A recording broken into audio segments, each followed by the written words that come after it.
In the 2020 primary election, I'm very interested in seeing how the Democratic candidates appeal to Latino voters,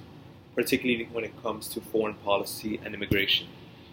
Coming from Florida, specifically Miami, where there's a lot of Mexican, Cuban, Venezuelan, Chilean populations, um, and a lot of people from just all over South America, Central America, and Mexico, and the Caribbean as well.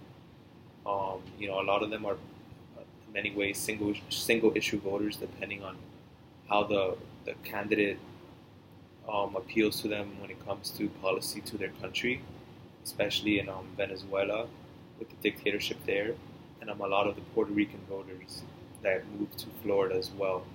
that will have a crucial role in the 2020 election. I'm very interested in seeing how the Democratic candidates try to appeal to them and which policies will resonate with all these voters that will make a sizable block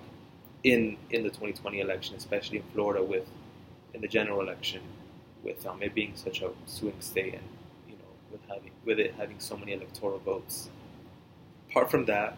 I'm very interested in seeing how the top three candidates, Senator Sanders, Senator Warren, and Senator Biden, how their dynamic plays out, especially when it comes to Senator Sanders and Senator Warren, and how they're in many ways are fighting for each other's voters, being on the progressive side of the party,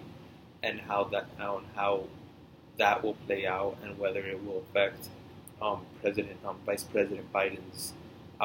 chances in the primary, as he's the more centrist and I guess more established candidate. Um, Other than those two things, one thing that I'm also very interested in seeing um, in the 2020 election on the Democratic primary side is seeing how Pete Buttigieg's strategy of focusing on Iowa and trying to get a lot of results in Iowa and front loading on that end and seeing how he does in Iowa's election and see whether it will play out in New Hampshire and in the rest of the primary states, as he isn't within the top three on national polls right now for the election. Apart from those things, I'm very excited for the election. But those are just some of the three things that really have grabbed my attention for this 2020 Democratic presidential primary election.